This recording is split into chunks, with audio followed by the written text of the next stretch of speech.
죽어서 보험금이나 챙기고 그년이랑 여기서 좋았니? 여보, 너 진짜 한 번 더 죽고 싶나 보구나. 남편이 실종되던 해, 내 나이는 30이었다. 시댁 식구들은 내 코앞에 삿대질을 해대며 악을 썼다. 내가 오죽 들들 볶았으면 집을 나갔겠어. 이에도 못나는 빈 껍데기 같은 년. 그들은 남편의 예금, 주식, 보험금까지 싹 챙겨갔고 나는 쓰레기처럼 집 밖으로 내동댕이 쳐졌다. 그 후 나는 신림동 고시원에서 3년을 버텼다. 법무법인의 보조사무원, 일명 비서로 일하며 겨우 입에 풀칠을 했다. 그러던 어느 날 옆방 사는 아줌마가 비밀이라도 털어놓던 내 소매를 잡아 끌었다. 내가 제주도에서 그 양반을 봤다니까. 애들을 줄줄이 달고 다니더라고. 아주 얼굴에 개기름이 흐르더만. 나는 웃었다. 지난 5년 동안 나는 사법시험을 패스했고 금융범죄 전문 변호사가 되었으며 우연히 돕게 된 한 여성기업가의 유산 상속 소송을 승소로 이끌었다. 그녀는 감사의 표시로 자신 명의의 백화점 지분을 내게 양도했다. 그런데 그 백화점의 최대 납품업체가 공교롭게도 내 죽은 남편 가족이 운영하는 패션 기업이었다. 윤태준. 당신은 아주 적절한 타이밍에 죽어주었어. 이제 내가 당신을 위해 다시 한번 확실하게 죽여줄 차례야. 이야기를 시작하기에 앞서 구독과 좋아요, 그리고 댓글로 지금 어디서 청취하고 계신지 남겨주세요. 여러분께 반갑게 인사를 건네고 싶습니다. 자, 그럼 이야기를 시작합니다. 청담동의 새벽은 언제나 냉기와 함께 찾아왔다. 서윤아가 눈을 뜬 순간 침실의 공기는 11월 특유의 건조함과 서늘함을 머금고 있었다. 협탁 위의 전자시계는 오전 5시 47분을 가리키고 있었다. 알람은 6시로 맞춰져 있었지만 그녀의 몸은 벨소리가 울리기 전에 눈을 뜨는 것에 이미 길들여져 있었다. 옆자리는 비어 있었다. 이불은 흐트러짐 하나 없이 반듯했다. 윤태주는 어젯밤에도 들어오지 않았다. 그녀는 몸을 돌려 차갑게 식은 옆자리 시트 위로 손을 뻗었다. 면, 소재의 감촉 위로 체온의 흔적이라곤 느껴지지 않았다. 지난 3년 동안 반복된 수많은 밤과 다를 바 없었다. 손끝이 시트에 머문 지 딱 3초. 그녀는 손을 거두고 이불을 걷어차며 일어났다. 발이 바닥에 닿는 순간 발바닥을 타고 서늘한 기운이 종아리까지 기어올랐다. 보일러는 돌아가고 있었지만 이 3층짜리 단독주택의 2층 안방은 좀처럼 온기가 돌지 않았다. 유나는 슬리퍼에 발을 꿰어넣고 옷장 옆에 놓인 작은 탁자로 걸어갔다. 탁자 위에는 백자 대접이 하나 놓여 있었다. 이천의 도예 명장에게 시어머니가 특별 주문했다는 그 그릇이었다. 백자가 기운을 모아주고 소변색을 관찰하기 좋다는 게 이유였다. 양손으로 감싸쥐기에 딱 알맞은 크기, 매끄러운 가장자리, 티끌 하나 없는 새하얀 내벽. 매일 새벽, 그녀는 이 그릇 앞에 쪼그려 앉아 시어머니가 명명한 조조 소변 채취를 수행해야 했다. 유나는 그릇을 들고 안방 욕실로 들어갔다.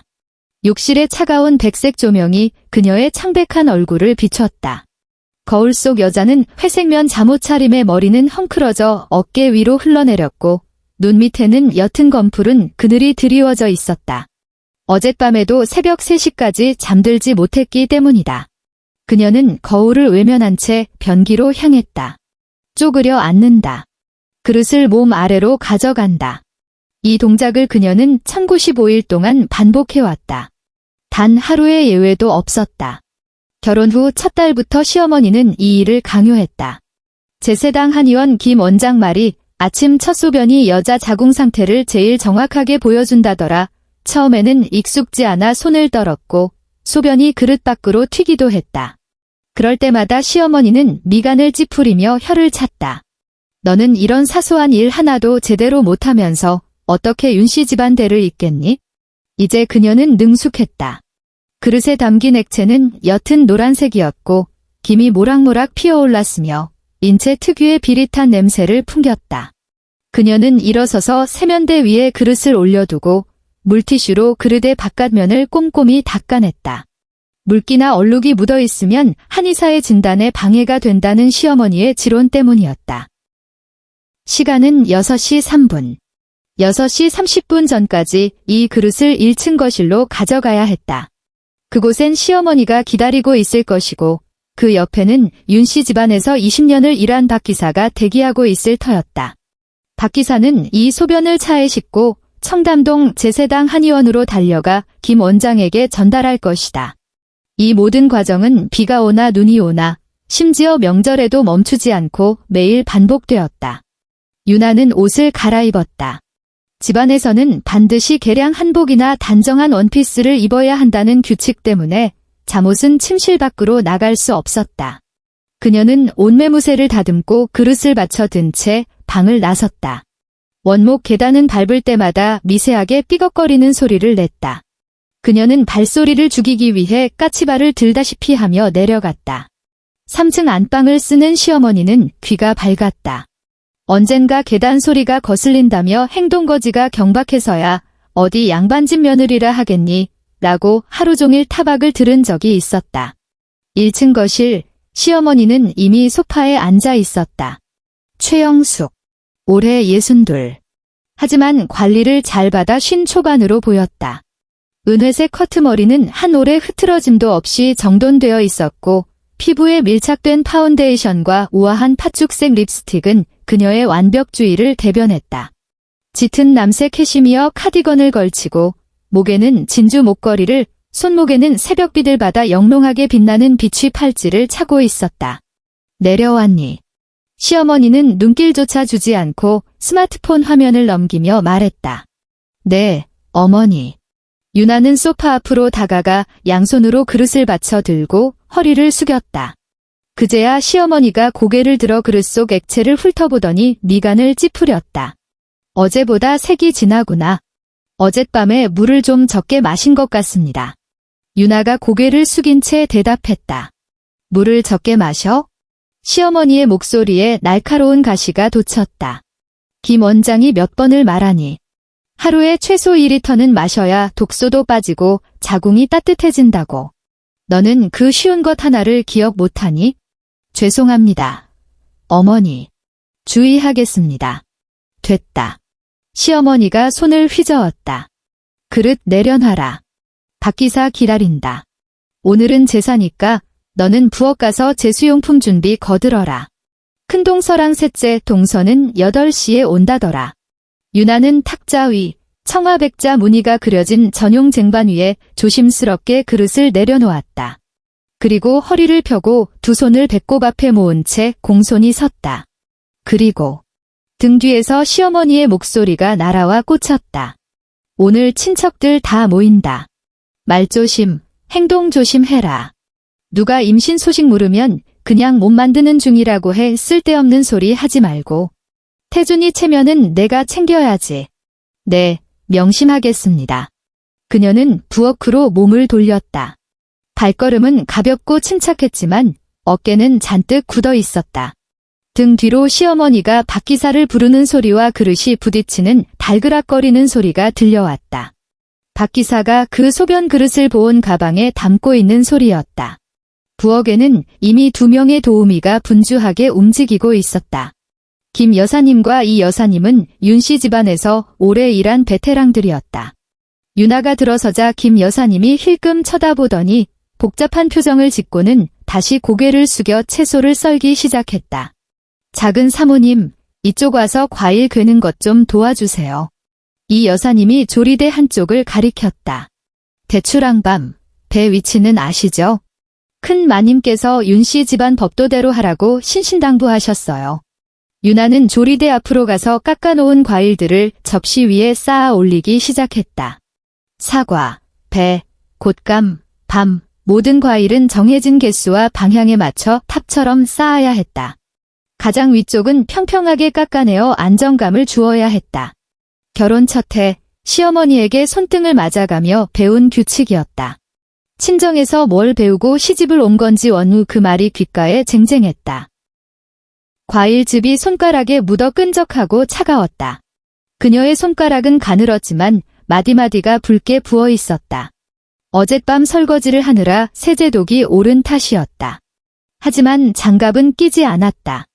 시어머니는 맨손으로 정성을 다해야 조상님이 감동한다고 믿는 사람이었다. 오전 8시 정각.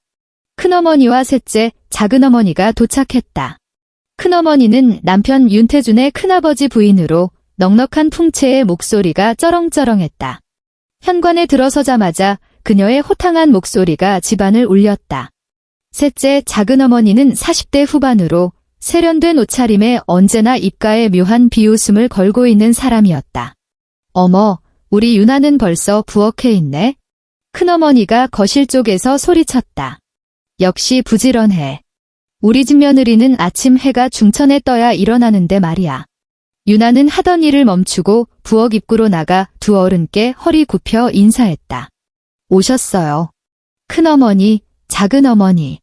그래, 고생이 많다.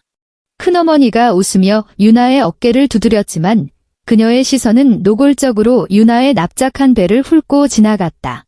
그래, 요즘 몸은 좀 어때? 김 원장 용하다던데 효험 좀 있나?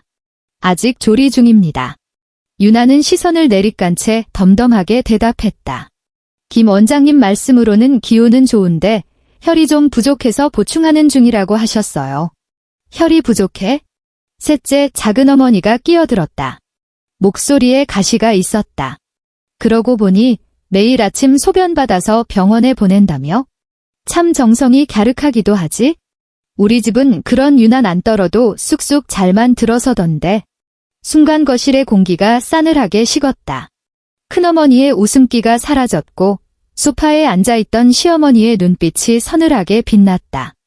유나는 아무 말도 하지 않고 고개만 숙이고 있었다. 그건 김 원장 처방이에요.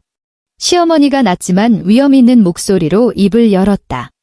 유나가 워낙 몸이 차고 약해서 특별 관리가 필요한 거니까. 우리 윤씨 집안은 원래 뭐든 과학적이고 체계적으로 하는 거 동서도 알지 않아요. 셋째, 작은어머니의 입꼬리가 살짝 떨리더니 이내 콧방귀를 뀌며 고개를 돌렸다. 제사는 오전 10시 지하에 마련된 사당에서 시작되었다. 사당은 돌아가신 시아버지가 직접 설계했다는 공간으로 크지는 않았지만 엄숙함이 감돌았다. 정면에는 윤씨 가문 조상들의 위패가, 그 위쪽에는 시조부모의 흑백 사진이 금태 액자에 담겨 있었다. 제사상 위에는 흰 천이 깔려 있었고 유나가 아침 내내 쌓아 올린 과일과 고기, 떡, 그리고 머리를 동쪽으로 둔 북어포가 놓여 있었다. 윤씨 집안 남자들은 검은 정장을 입고 앞줄에 섰다. 윤태주는 세 번째 자리에 서 있었다. 맨 앞에는 시아버지 윤 회장이, 그 뒤로는 큰아버지와 작은아버지가 섰다. 여자들은 뒷줄에 섰다. 유나는 가장 끝, 말석이었다. 이 집안에 가장 늦게 들어온 며느리였으니까 제사 절차는 지루하고 길었다. 향을 피우고 술을 올리고 절을 하고 축문을 읽고 모든 동작에는 순서가 있었고 조금이라도 어긋나면 어른들의 헛기침 소리가 들려왔다. 유나는 기계처럼 절을 했다. 차가운 돌바닥에 무릎을 꿇고 이마를 바닥에 대었다가 일어나기를 반복했다. 무릎이 저리고 시큰거렸다. 작년 제사 때 2시간 넘게 꿇어앉아 있다가 일어나는 길에 다리가 풀려 제사상 모서리에 무릎을 찌은 적이 있었다. 그때 생긴 멍은 한 달을 갔지만 윤태주는 처담한 볼뿐 부축조차 해주지 않았었다. 제사가 끝나고 점심 식사가 이어졌다. 1층 다이닝 룸, 22뇽 긴 원목 식탁에 친척들이 둘러앉았다. 남자들은 상석 쪽에, 여자들은 그 반대편에 앉았다. 유나의 자리는 부엌과 가장 가까운 모서리였다. 언제든 일어나서 물 심부름이나 반찬 리필을 하기 위함이었다. 식탁 위는 풍성했다. 떡갈비, 잡채, 녹두전, 간장게장, 그리고 시어머니가 직접 고았다는 뽀얀 쇠고기 묵국까지. 하지만 유나는 입맛이 없었다. 젓가락으로 밥알을 세듯 깨작거리며 김치 조각만 입에 넣었다. 태준이, 요즘 사업은 잘 되나? 큰아버지가 숟가락을 놓으며 물었다. 태원 어페럴 실적이 꽤 좋다던데 자네 아버지한테 칭찬 좀 들었겠어? 네, 그럭저럭요. 신규 브랜드 런칭 준비하느라 좀 바쁩니다. 윤태준의 목소리는 건조했다. 피로가 묻어나는 투였다. 젊을 때 바짝 해야지. 큰아버지가 고개를 끄덕이더니 불쑥 화제를 돌렸다. 그나저나 자네들 결혼한 지 3년 넘었지?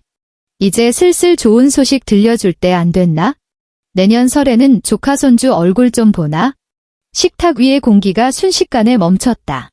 유나의 젓가락이 허공에서 멈칫했다.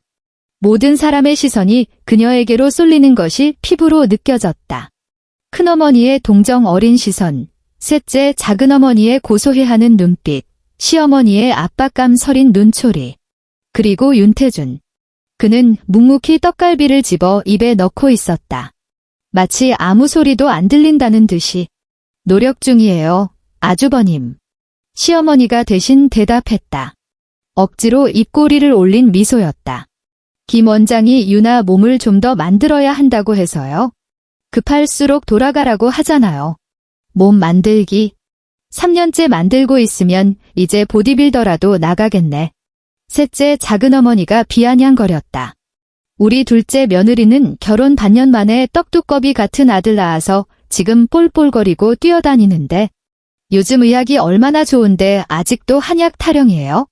병원 가서 검사는 제대로 해본 거 맞아요? 동서, 말이 좀 지나치네. 시어머니의 목소리가 낮게 깔렸다. 아니, 형님. 저는 답답해서 그러죠. 혹시 모르잖아요. 여자 쪽 문제가 아니라 태준이 문제일 수도 있고 검사는 둘 다 받아봐야 하는 거 아닌가? 쨍그랑. 유나의 숟가락이 국그릇에 부딪히며 날카로운 소리를 냈다. 그녀는 황급히 숟가락을 잡았지만 손끝이 하얗게 질려 있었다. 셋째 동서. 시어머니가 소리를 질렀다. 지금 재수없게 무슨 소리를 하는 거야? 우리 태준이가 무슨 문제가 있어? 매년 건강검진 받으면 신체 나이 20대로 나오는 애야. 어디서 감히 우리 장손한테 흠집을 내려고. 아니, 형님은 왜 소리를 지르고 그러세요? 저는 그냥 걱정돼서. 그만들 해. 윤 회장이 식탁을 내리쳤다. 밥상머리에서 뭐 하는 짓들이야. 시끄러워서 밥이 안 넘어가네. 원. 다이닝 룸에 침묵이 내려앉았다.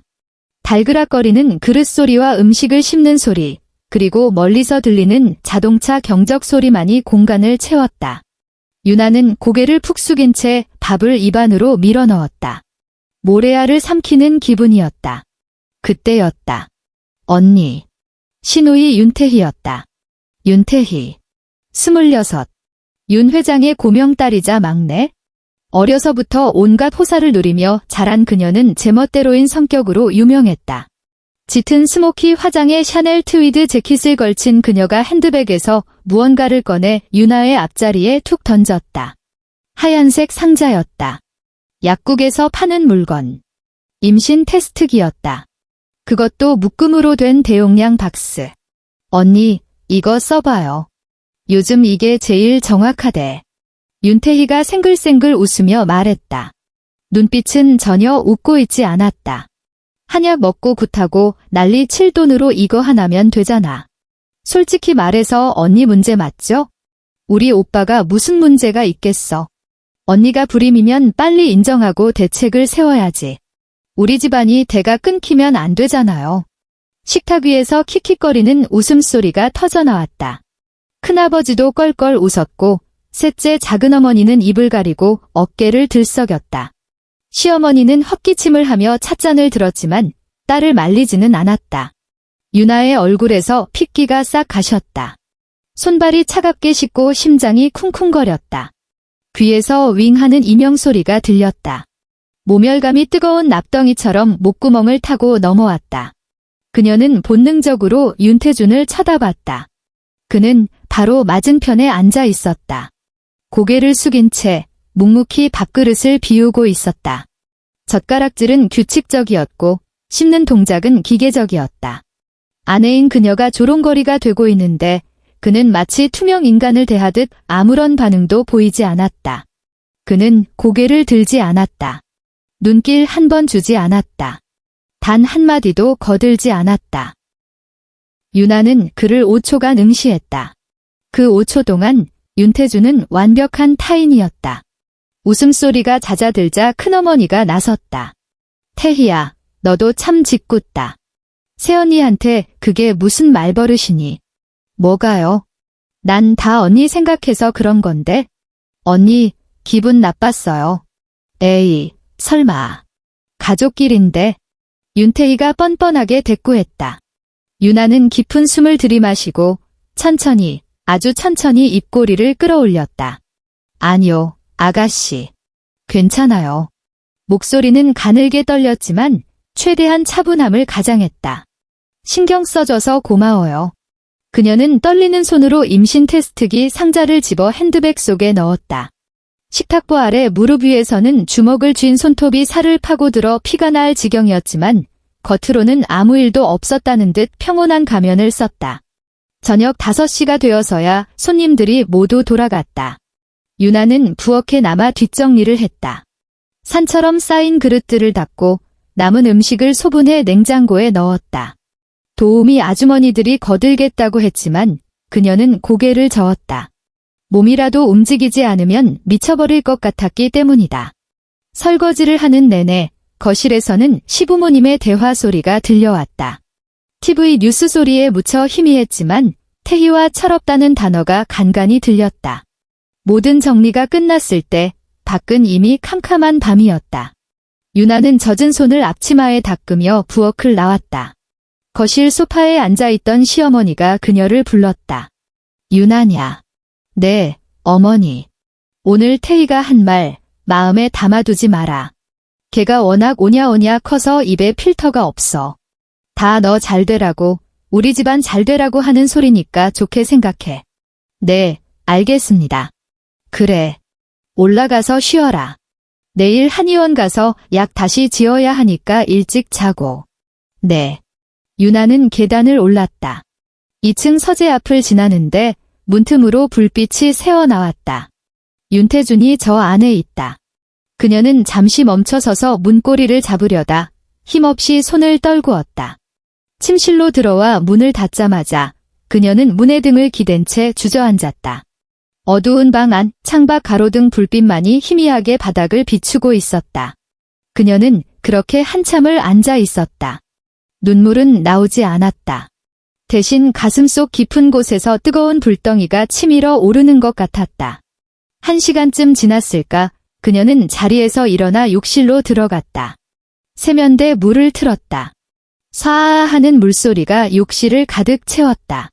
그녀는 찬물을 얼굴에 끼얹었다. 차가운 물이 볼을 타고 흐르며 뜨거워진 얼굴을 식혔다. 거울을 봤다. 창백하게 질린 여자가 붉게 충혈된 눈으로 자신을 노려보고 있었다. 그녀는 천천히 고개를 숙여 세면대를 붙잡았다. 어깨가 들썩이기 시작했다. 물소리에 묻혀 흐느낌은 새어나가지 않았다. 길고 긴 밤이었다. 12월의 서울은 11월보다 혹독했다. 그날 아침도 유나는 5시 47분에 일어나 소변을 받고 1층으로 내려갔다. 시어머니는 평소처럼 소변색을 타박하더니 뜻밖의 말을 꺼냈다. 오늘은 한의원 갈 필요 없다. 시어머니는 그릇을 쟁반에 내려놓으며 말했다. 내가 김 원장 오라고 했어? 넌 병원 가라. 병원이요. 서울 성모병원 산부인과? 정 교수한테 예약해놨다. 오늘 5차 인공수정 날인 거 잊었니? 유나의 심장이 철렁 내려앉았다. 잊을 리가 없었다. 달력에 빨간색 동그라미를 쳐놓고 매일매일 카운트다운을 해왔으니까. 그 날짜가 다가올수록 위장이 뒤틀리는 듯한 통증을 느꼈으니까. 기억하고 있습니다. 그럼 됐다. 박 기사가 태워다 줄 거다. 시술 끝나면 바로 들어와서 누워있어? 쏘다니지 말고. 오늘 태준이 회식이라 저녁 먹고 들어온단다. 네. 유나는 박 기사의 차 뒷좌석에 앉아 병원으로 향했다. 차창 밖으로 스쳐 지나가는 서울의 풍경은 무채색이었다. 앙상한 가로수, 무표정한 사람들, 회색빛 빌딩 숲 히터를 틀어놨는데도 뼛속까지 시렸다. 서울 성모병원 산부인과 대기실. 소독약 냄새와 알 수 없는 불안감이 공기 중에 떠다녔다. 유나는 플라스틱 의자에 앉아 자신의 구두 코만 내려다보았다. 2년 전 시어머니가 발이 편해야 임신이 잘 된다며 사준 투박한 검은색 단화. 굽이 달아 비스듬해진 그 신발은 그녀의 처지 같았다. 서윤아님, 3번 진료실로 들어오세요. 간호사의 호출에 그녀는 기계적으로 몸을 일으켰다. 진료실에는 정 교수와 간호사가 기다리고 있었다. 서윤아 씨, 이쪽으로 누우세요. 5번째니까 과정은 잘 아시죠? 힘 빼시고요. 구륙의자라 불리는 검진대에 올라 다리를 벌리고 눕는 순간 그녀는 눈을 질끈 감았다.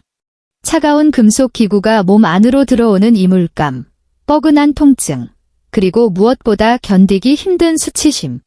천장의 형광등 불빛이 너무 밝아서 눈물이 날 것 같았다. 끝났습니다. 회복실로 이동하실게요. 회복실 침대에 누워 천장을 바라보았다. 옆 침대의 산모가 남편과 통화하며 못 봐, 나 끝났어. 데리러 와라고 어리광을 부리는 소리가 들렸다.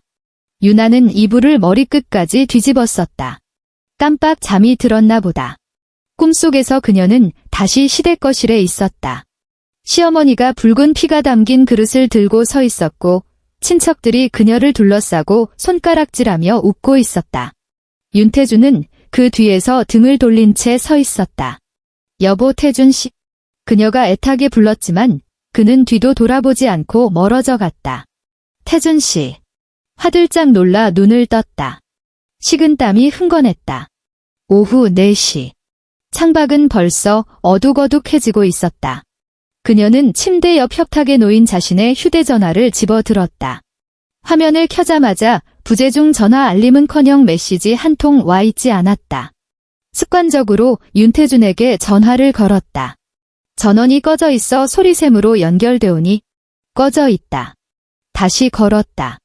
전원이 꺼져 있어 불길한 예감이 스쳤다. 그는 업무 때문에 24시간 휴대전화를 켜두는 사람이었다. 그녀는 떨리는 손으로 남편의 회사인 태원 어페럴 비서실로 전화를 걸었다. 네, 태원 어페럴 부사장실입니다. 저 윤태준 부사장 아내인데요. 남편과 통화가 안 돼서요.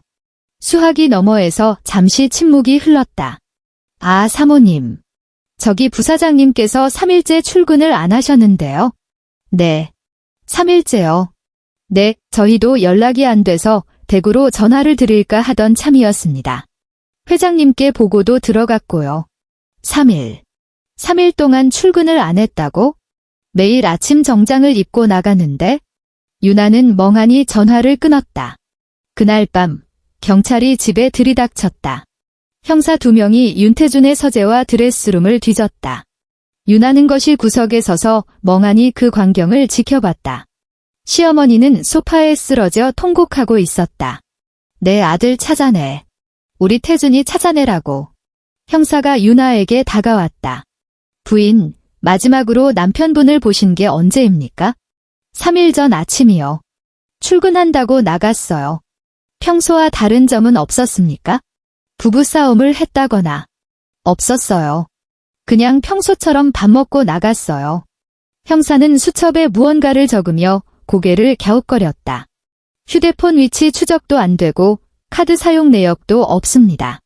CCTV를 확인해 봐야겠지만 현재로선 자발적 가출 가능성이 높아 보입니다. 가출이요. 시어머니가 벌떡 일어나 형사의 멱살을 잡을 듯 달려들었다. 내 아들이 왜 가출을 해? 부족한 게 없는 앤데? 다 전현 때문이야. 전현이 복가되니까 집을 나간 거라고. 시어머니의 손가락이 유나의 얼굴을 향했다. 너 태준이한테 무슨 짓 했어? 무슨 말을 했길래 애가 집을 나가. 이 재수 없는 년, 너 때문에 내 아들 인생 망쳤어. 유나는 아무 말도 할 수 없었다. 쏟아지는 비난을 온몸으로 받아내며 그저 입술을 깨물 뿐이었다. 윤태준은 돌아오지 않았다. 일주일이 지나고 한 달이 지나고 3달이 지났다. 경찰은 전국을 뒤졌지만 흔적조차 찾지 못했다. 출입국 기록도 없었다. 말 그대로 증발해 버린 것이다. 시어머니는 미쳐갔다. 거실 한복판에 윤태준의 대형 사진을 걸어놓고 매일 아침 저녁으로 향을 피웠다. 그리고 그 분노는 고스란히 유나에게 향했다.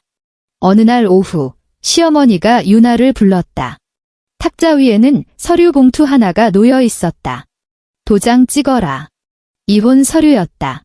아니, 정확히는 실종에 의한 혼인관계 해소 및 재산 포기 각서였다. 어머니, 아직 태준 씨가 죽은 것도 아닌데. 닥쳐. 내 아들 잡아먹은 년이 어디서 말대꾸야. 시어머니가 재떨이를 집어 던졌다. 쨍그랑 소리와 함께 유리 조각이 바닥에 흩어졌다. 너랑 엮인 뒤로 우리 집에 마가 꼈어. 당장 나가. 내 눈앞에서 사라져. 위자료. 꿈도 꾸지 마. 내가 해온 혼수. 예물 다 내놓고 몸만 나가. 그녀는 쫓겨났다. 입고 있던 옷과 낡은 캐리어 하나가 전부였다. 통장도 카드도 모두 빼앗겼다. 그녀가 3년 동안 모은 비상금 2,300만 원이 든 통장까지 시어머니가 찾아냈다. 현관문을 나서는 그녀의 등 뒤로 하얀 가루가 날아왔다. 굵은 소금이었다. 재수 옴 붙었어. 다신 얼씬도 하지 마라. 평생 혼자 늙어 죽어버려. 철컹. 육중한 대문이 닫혔다. 유나는 바닥에 떨어진 소금 알갱이를 내려다보았다. 그리고 천천히 고개를 들어 굳게 닫힌 문을 응시했다. 어머니. 그녀의 입술이 달싹였다. 기억할게요. 이 소금 맛 절대 잊지 않을게요. 신림동 고시원은 곰팡이 냄새가 났다. 보증금 없이 월 32만 원의 창문이 있는 방은 5만 원이 더 비쌌지만 그녀는 창문 없는 방을 택했다. 변호사 자격증이 있었지만 3년의 공백은 컸다. 대형 로펌은커녕 중소형 로펌에서도 그녀를 받아주지 않았다. 결국 그녀는 작은 법무사 사무소의 보조 직원으로 취직했다. 월급 180만 원. 낮에는 서류 복사를 하고 커피를 탔다. 밤에는 고시원 쪽방에서 컵라면을 먹으며 법전을 다시 펴들었다. 책상 앞벽에는 포스트잇 한 장이 붙어 있었다. 실종 선고 청구 가능 기간 5년. 민법 제27조. 부재자의 생사가 5년간 분명하지 아니한 때에는 법원은 이해관계인이나 검사의 청구에 의하여 실종 선고를 하여야 한다. 5년. 윤태준을 법적으로 죽일 수 있는 시간. 그녀는 날짜를 세기 시작했다. 하루, 이틀, 1년, 2년. 그녀는 독하게 버텼다. 퇴근 후에는 도서관에 틀어박혀 최신 판례를 공부했고 주말에는 무료 법률 상담 봉사를 하며 감을 익혔다. 2년 뒤 그녀는 재기에 성공했다. 금융범죄 전문 로펌에서 그녀를 스카우트했다. 그녀의 집요함과 꼼꼼함, 그리고 상류층의 자금 흐름을 꿰뚫고 있는 통찰력을 높이 산 것이다. 그녀는 승승장구했다. 고시원을 나와 오피스텔을 얻었고 낡은 단화를 버리고 굽 높은 하이힐을 샀다. 그리고 운명의 그날, 보험 사기 사건을 조사하던 중이었다. 남편이 실종되어 사망보험금을 청구하려는 한 할머니의 사건이었다. 보험사는 사망의 증거가 없다며 지급을 거부하고 있었다. 유나는 조사를 위해 남편의 금융기록을 추적했다. 그리고 기묘한 패턴을 발견했다.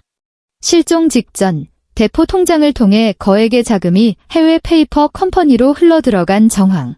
그리고 그 수법이 3년 전 윤태준의 회사 자금 흐름과 소름 끼치도록 닮아 있었다. 유나의 손이 떨리기 시작했다. 설마.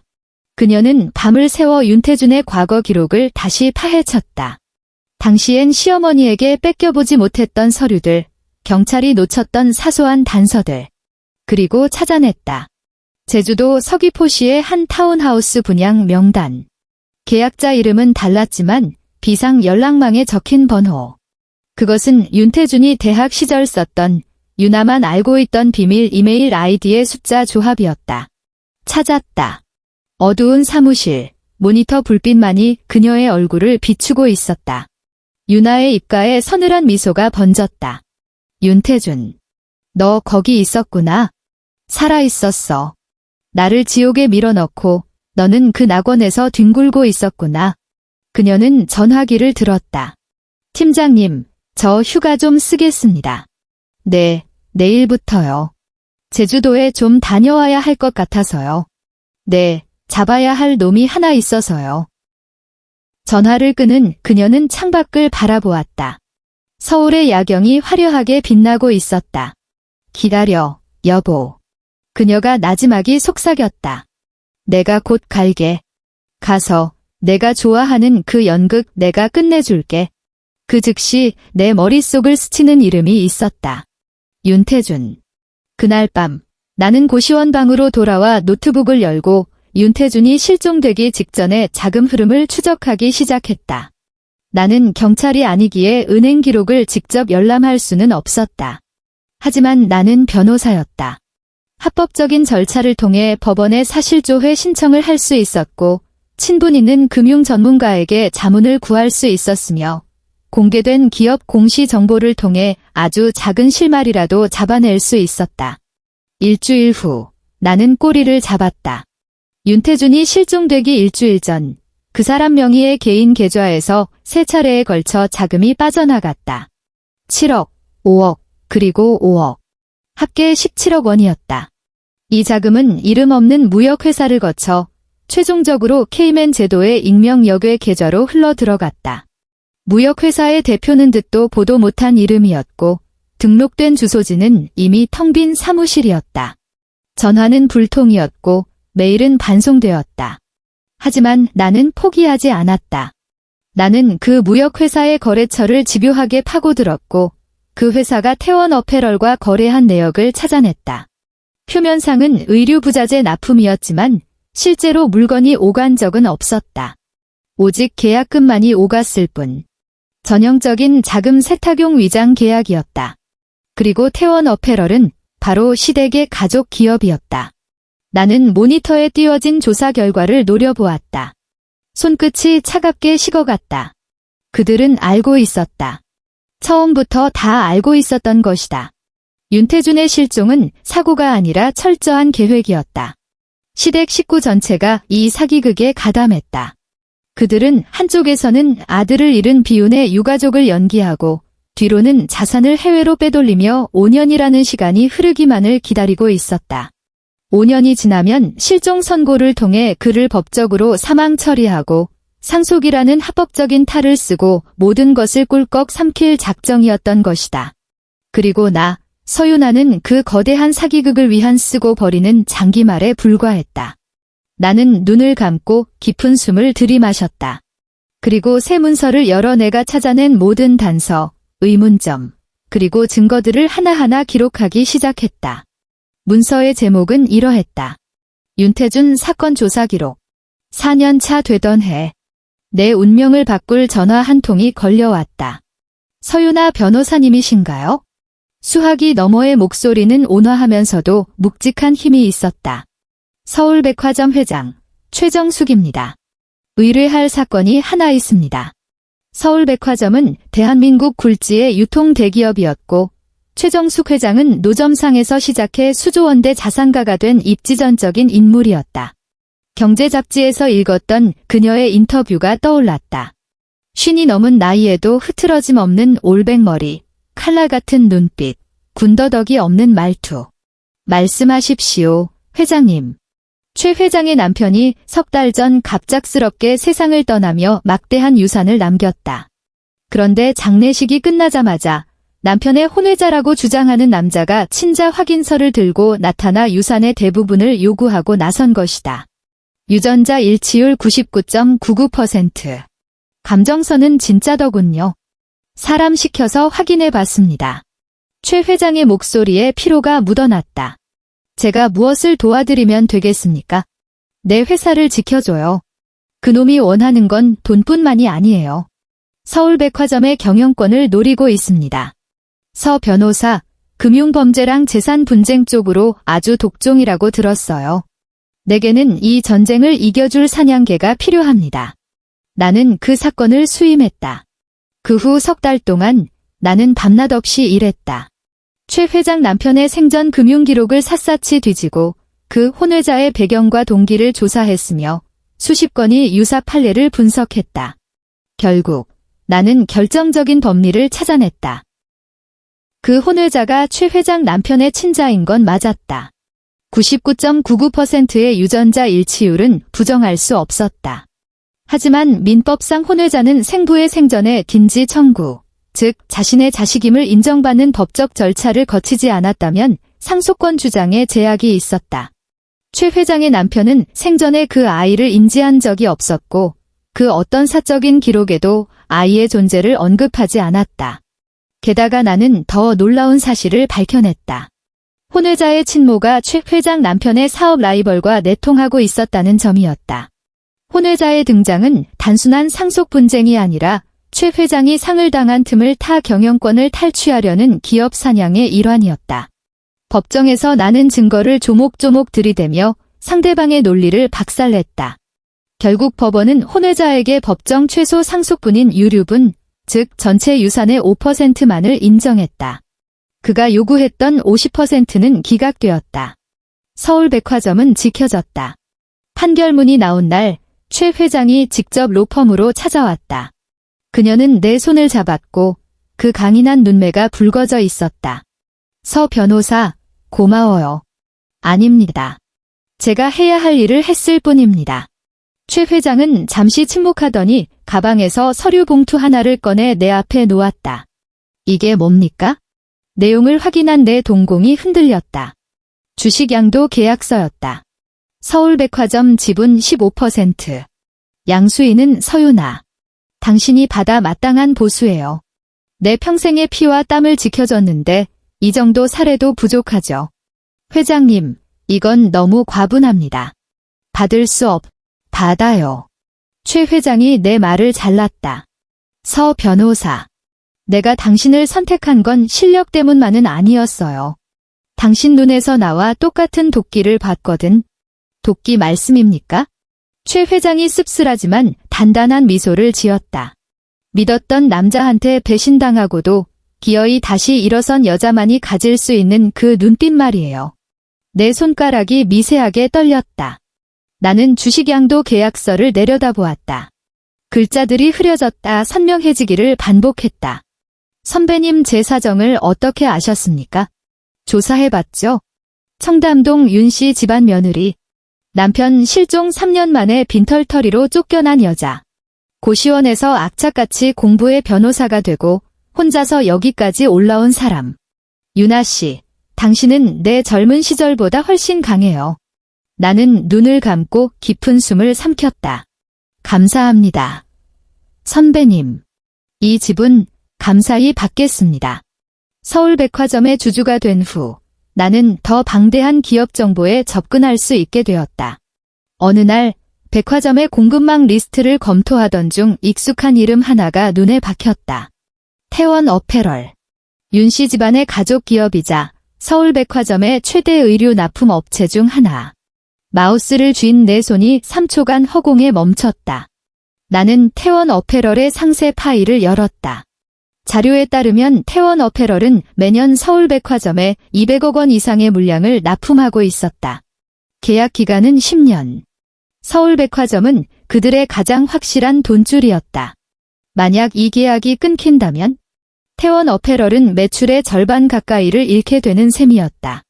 스크롤을 내리던 나는 태원 어페럴이 무리하게 사업을 확장 중이라는 사실을 발견했다. 신규 공장 설립과 동남아 시장 진출을 위해 여러 은행에 대출을 신청했고 그 규모는 300억 원에 달했다. 그리고 내가 소속된 로펌이 공교롭게도 그 채권단 은행들의 법률 자문을 맡고 있었다. 우연일까? 아니, 나는 우연 따위 믿지 않는다. 나는 태원 어페럴의 지난 5년간 재무제표를 샅샅이 훑기 시작했다. 일주일 후 나는 이상한 점을 발견했다. 태원 어페럴은 매 분기마다 제주도에 있는 한 고급 리조트 법인 계좌로 돈을 보내고 있었다. 용도는 직원 연수 및 복리후생비 혹은 행사 진행. 하지만 금액이 너무나 일정했다. 매 분기 정확히 1억 원 5년 동안 단 한 번도 거르지 않았다. 어떤 직원 연수를 매 분기 1억씩 써가며 한단 말인가? 그것도 특정 리조트에서만. 나는 그 리조트를 뒷조사했다. 법인 대표는 박영수라는 남자였다. 처음 듣는 이름이었다. 하지만 등기부 등본을 파고든 끝에 박영수의 아내 이름을 찾아냈다. 오수진. 전 시어머니의 먼 조카딸. 내 심장이 쿵 하고 내려앉았다. 기억의 파편들이 맞춰졌다. 결혼식 때 시어머니가 스치듯 했던 말, 제주도에서 사업하는 조카가 있는데 바빠서 통 못 올라오네. 당시엔 흘려들었던 그 말이 비수가 되어 꽂혔다. 윤태준의 실종. 케이맨 제도로 사라진 17억. 매 분기 제주도로 흘러가던 1억. 오수진. 리조트. 윤태준이 어디에 있는지 이제 알 것 같았다. 윤태준 실종만 5년 하고도 하루가 지난 날. 나는 서울가정법원 앞에 섰다. 내 손에는 서류 봉투가 들려 있었다. 실종 선고 심판 청구서. 민법 제27조에 따라 부재자의 생사가 5년간 분명하지 아니한 때에는 법원은 이해관계인의 청구에 의하여 실종 선고를 하여야 한다. 실종 선고가 내려지면 그는 법적으로 사망한 것으로 간주되어 혼인관계는 종료되고 재산은 상속 절차를 밟게 된다. 법적 배우자인 나는 그가 남긴 모든 유산을 상속받을 권리가 있었다. 그가 보유한 태원 어페럴 지분 12%까지 포함해서. 나는 법원 문을 열고 접수계로 걸어 들어갔다. 모든 것은 순조로웠다. 법원은 내 청구를 받아들였고 2주 뒤 신문기일이 잡혔다. 신문기일 당일 윤씨 집안 사람들이 총출동했다. 전 시어머니, 시아버지, 시누이 윤태희, 그리고 그들이 고용한 변호인단까지. 검은 양복을 입은 중년 변호사 3명이 두꺼운 서류 뭉치를 들고 비장하게 앉아 있었다. 법정은 고요했다. 창밖에서 들려오는 희미한 경적 소리와 에어컨 돌아가는 낮은 기계음만이 감돌았다. 피청구인 측 대리인, 제출할 증거 있습니까? 판사의 건조한 목소리가 울렸다. 윤씨 집안 변호사가 자리에서 일어나 헛기침을 했다. 존경하는 재판장님, 본 대리인은 청구인이 상속 자격이 없다고 주장하는 바입니다. 여기 윤태준 씨가 생전에 작성한 부부 재산 약정 등기, 즉 혼전계약서가 있습니다. 이에 따르면 윤태준 씨 명의의 모든 재산은 특유 재산으로서 청구인에게는 상속권이 없습니다. 그는 의기양양하게 서류를 판사에게 제출했다. 판사가 서류를 넘겨보며 미간을 찌푸렸다. 나는 자리에서 일어나 판사석 앞으로 걸어 나갔다. 재판장님, 그 서류를 확인해봐도 되겠습니까? 판사가 고개를 끄덕이며 서류를 건넸다. 나는 훑어보는 척하며 입꼬리를 살짝 올렸다. 재판장님. 내 목소리는 법정을 쩌렁쩌렁 울릴 만큼 또렷했다. 이 공증 서류는 위조된 것입니다. 뭐라고요? 상대방 변호사의 얼굴이 흑빛으로 변했다. 말 조심하세요. 이건 서울공증인 사무소에서 정식으로 발급받은 서울공증인 사무소요? 내가 말을 잘랐다. 김정욱 공증인 말씀이십니까? 그렇습니다만 그게 뭐 어쨌다는 겁니까? 김정욱 공증인은 작년 8월부로 자격이 박탈되었습니다. 나는 가방에서 준비해둔 서류를 꺼냈다. 이것은 법무부에서 발행한 징계 처분서입니다. 김정욱은 사문서 위조 및 뇌물수수 혐의로 공증인 자격이 영구 박탈되었으며 그가 처리한 모든 공증문서는 재검토 대상입니다. 법정안이 술렁거렸다. 방청석에 앉아있던 전 시어머니의 얼굴이 백지장처럼 하얗게 질렸고 시아버지의 눈동자가 불안하게 흔들렸다. 시누이 윤태희는 입을 딱 벌린 채 멍하니 나를 쳐다보았다. 게다가 나는 쐐기를 박았다. 이 계약서의 서명은 제 필체가 아닙니다. 두 번째 서류, 필적 감정서를 꺼내 들었다. 국립과학수사연구원 출신 감정사가 작성한 소견서입니다.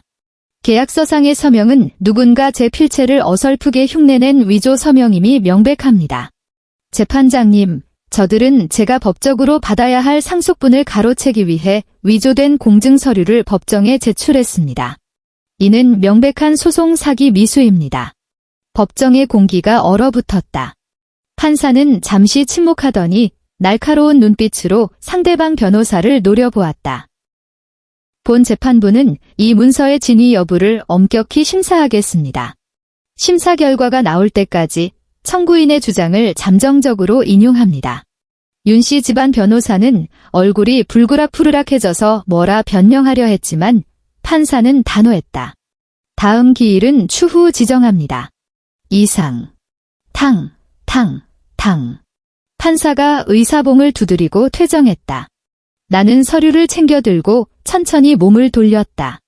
방청석을 지나칠 때 나는 잠시 멈춰섰다.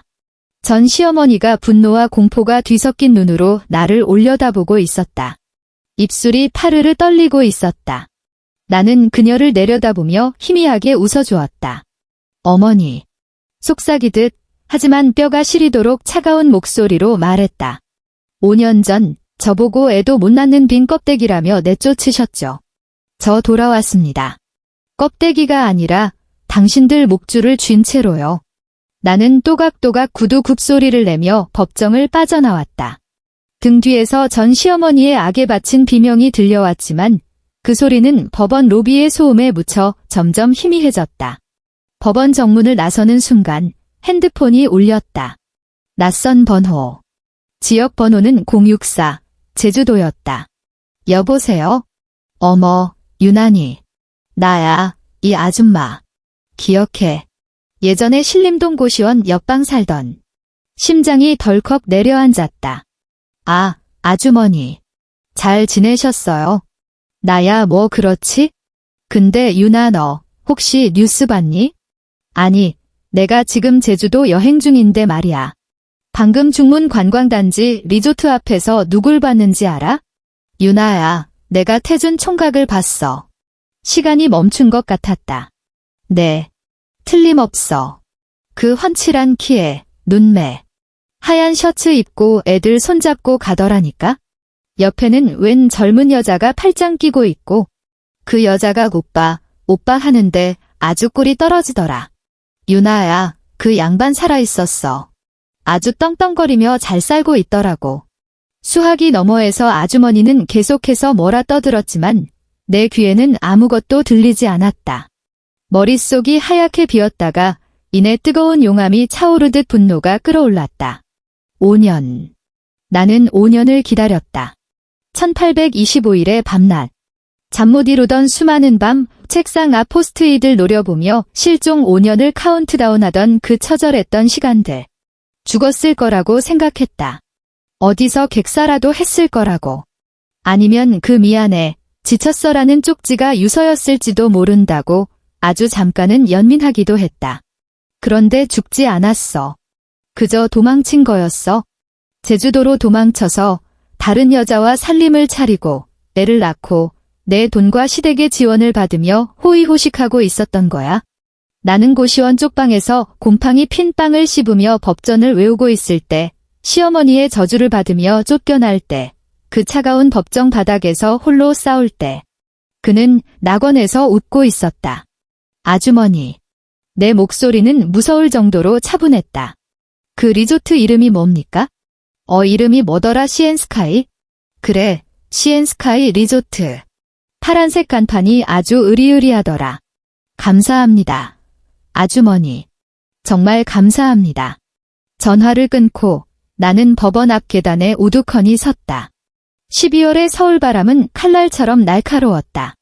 머리카락이 헝클어지고 뺨이 얼얼했지만 나는 움직이지 않았다. 잠시 후 나는 핸드폰을 열어 제주행 비행기 표를 예매했다. 제주의 12월은 서울보다 온화했다.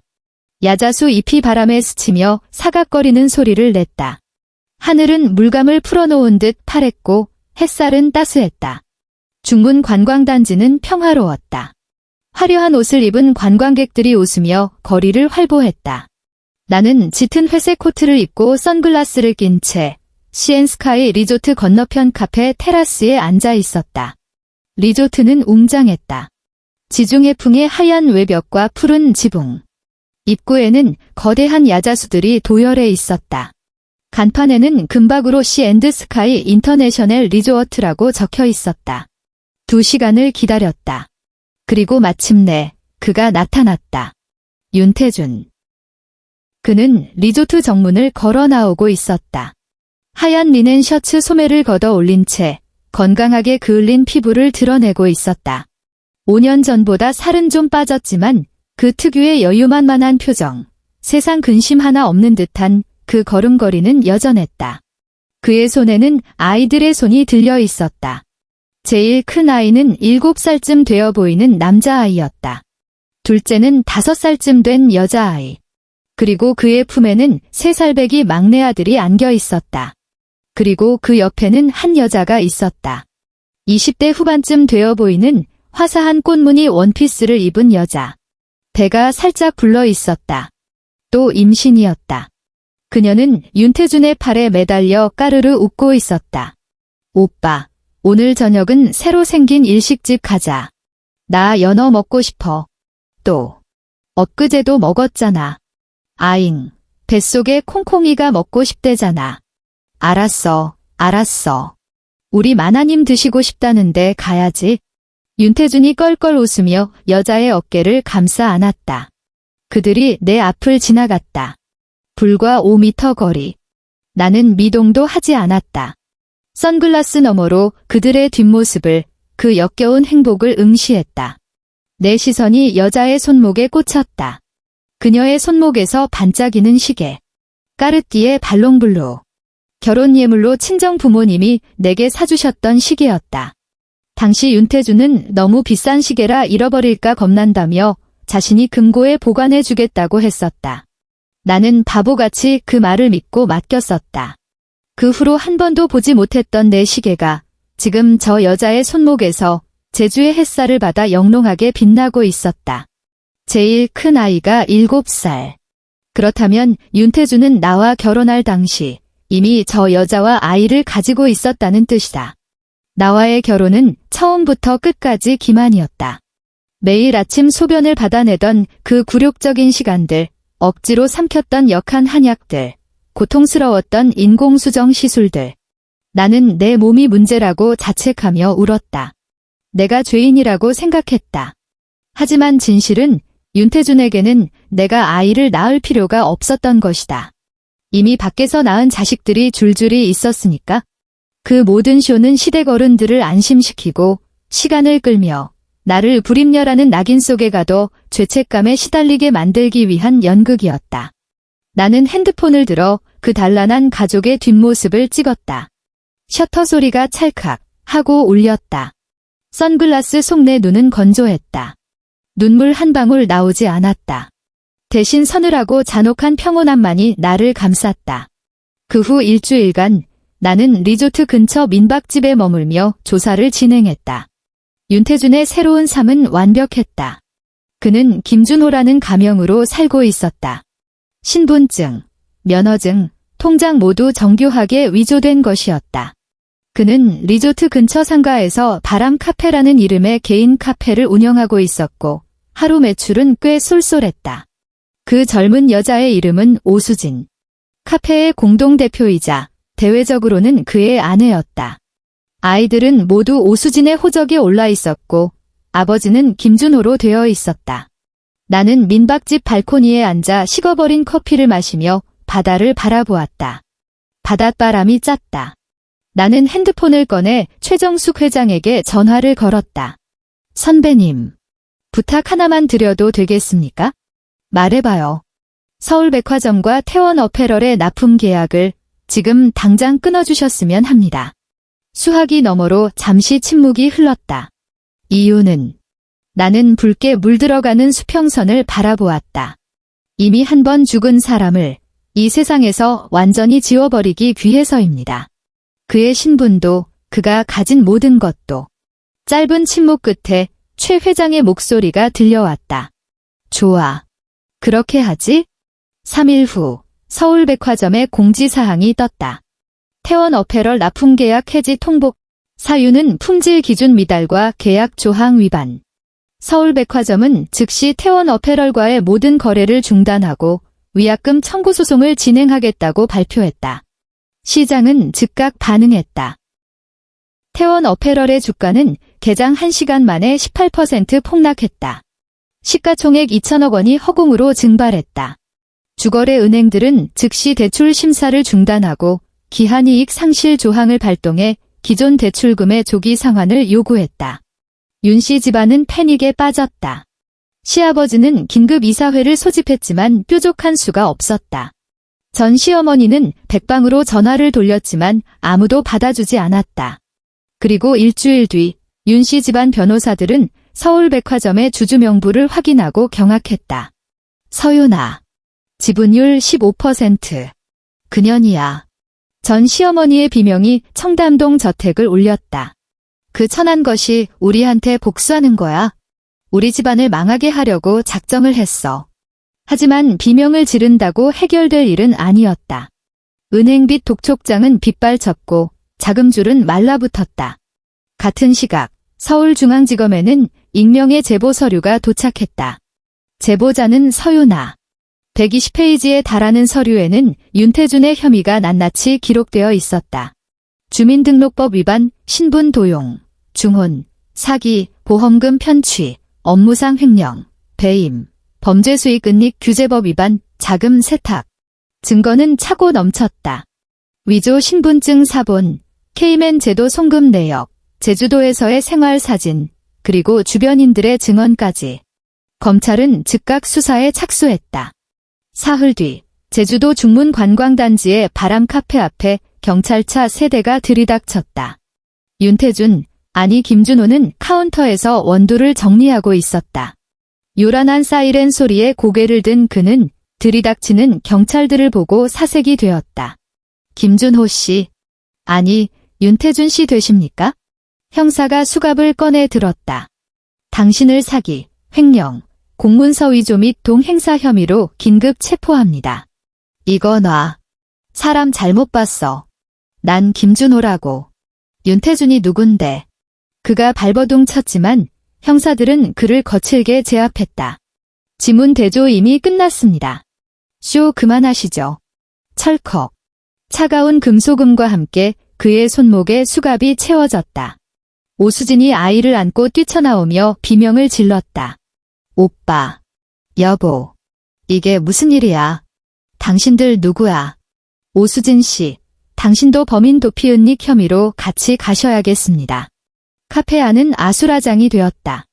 아이들은 울음을 터뜨렸고 손님들은 핸드폰을 꺼내 이 광경을 찍어대기 바빴다. 경찰차에 끌려가던 윤태준의 시선이 문득 카페 건너편 인도에 머물렀다.